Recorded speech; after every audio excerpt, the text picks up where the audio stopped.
featuring Dawn Derrow.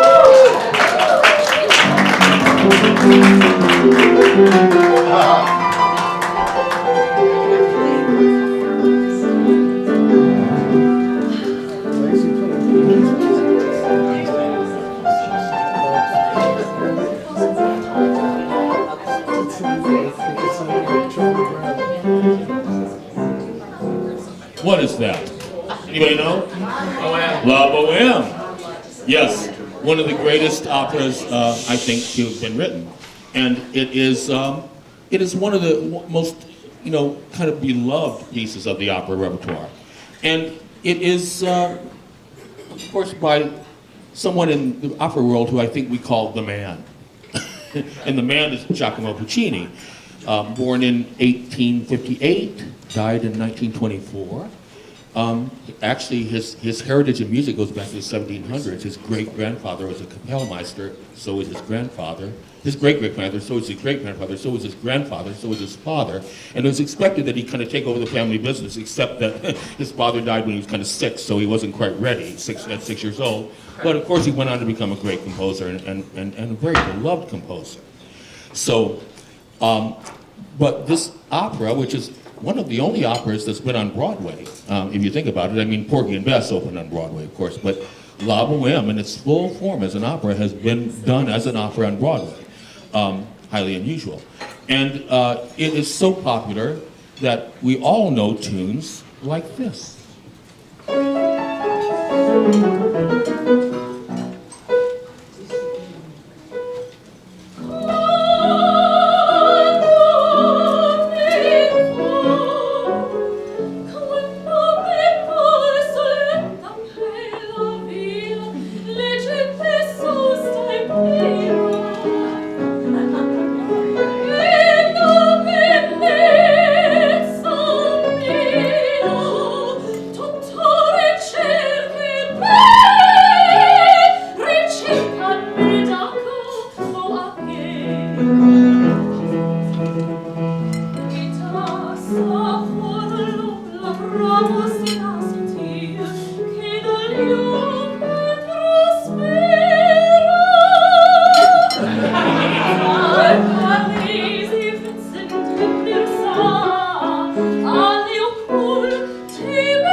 Of course, it's a love story. It's a great love story between Mimi and Rodolfo. That was not Mimi, however. That was Musetta, the kind of second couple. You know how in musical there's the love couple, and there's the second kind of comic couple. She's a part of that couple, and she basically sings that at a cafe to make her lover really jealous because she flirts with all the men at the cafe.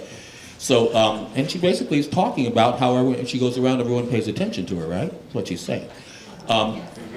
Of course, Dawn and I are doing a show Saturday and 3 times in the next couple of months called Legit. And you may not know this about Dawn, but she went to Boston Conservatory and got the second highest score in her class. I'm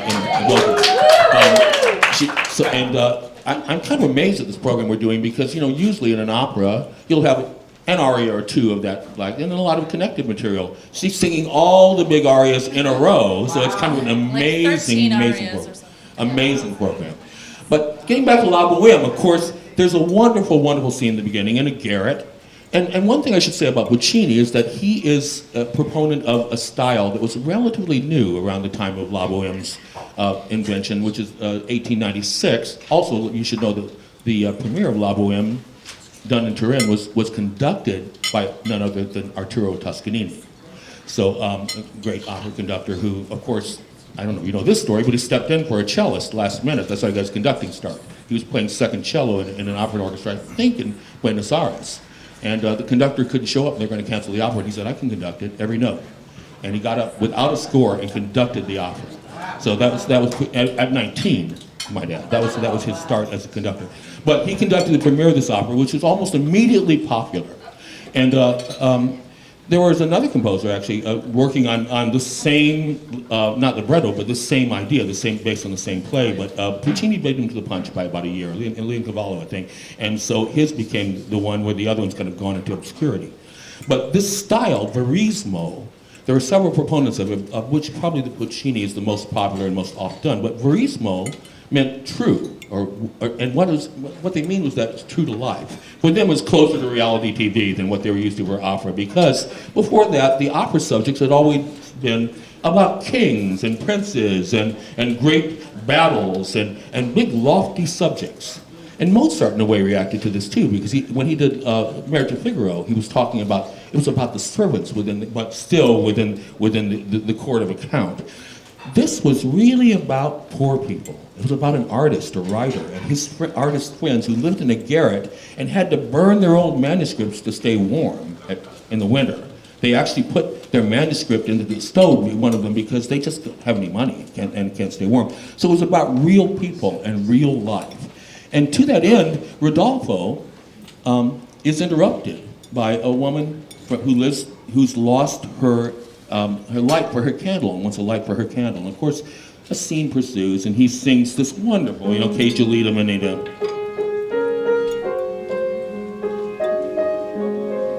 But it's got that great, great, great theme.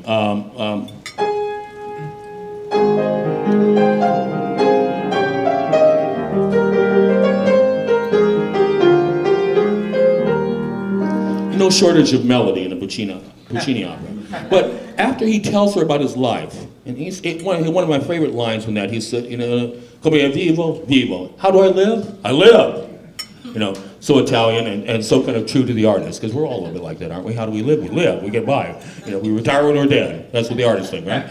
But she has this wonderful melody at the climax of her aria, which follows, which I don't think there's much more beautiful than this in the opera repertoire.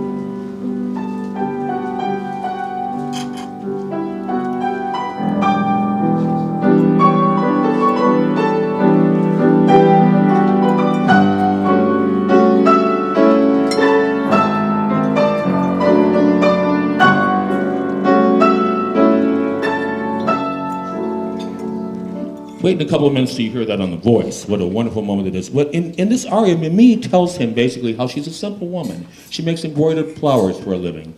And when she's a little sly, at one point she goes, vivo sola, soldata. You'll hear that.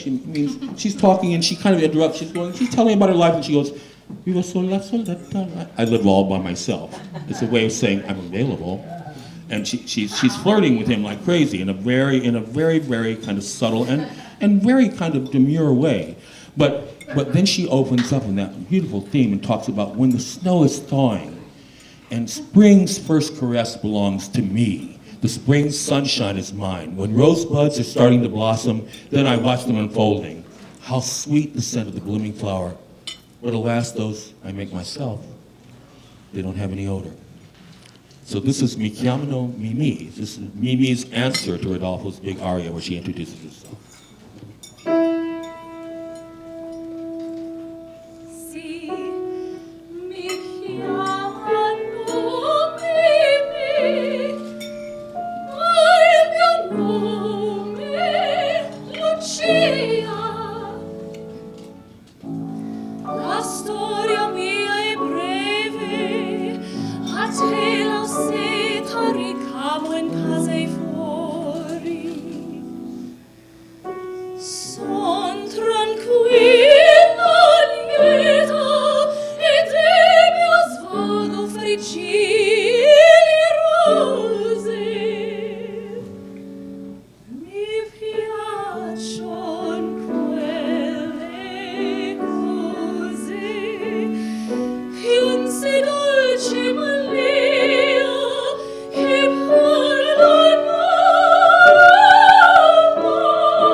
eventually they fall in love, and they go off to the cafe together for the second act, where you have this wonderful act at the cafe. The third act, however, is at an outpost, and it's months later where they've moved. They've been a couple, but things aren't going well. He's jealous all the time. He thinks she's cheating. She's not.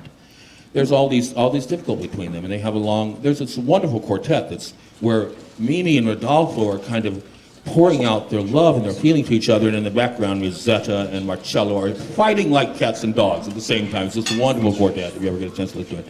But it's followed by a farewell, and I'm going to let Dawn tell you about this aria called Donde Lieta. So Mimi becomes really ill, and she kind of avoids telling Rodolfo this reason. They've been together through the winter, and now it's spring, and she decides to not burden him with her illness and say addio, which in opera is very dramatic. When you hear addio, it's like, that's it. It's not just see you later, it's like, we're done. So she says addio, and she says she's going to go back to her simple little life, and she says, listen, put my things in a box, and I'll send someone to come and fetch them for me. And then she pauses, and she realized that as she's listing the things, she forgot to mention the pink bonnet that he bought her on the first night that they met in the first act. And she says, you can keep it. It's yours. It's your token of our love. And she says, addio, senza rancor, which is no hard feelings, or let's part as friends, or with no harsh feelings. This is Donde Lieta.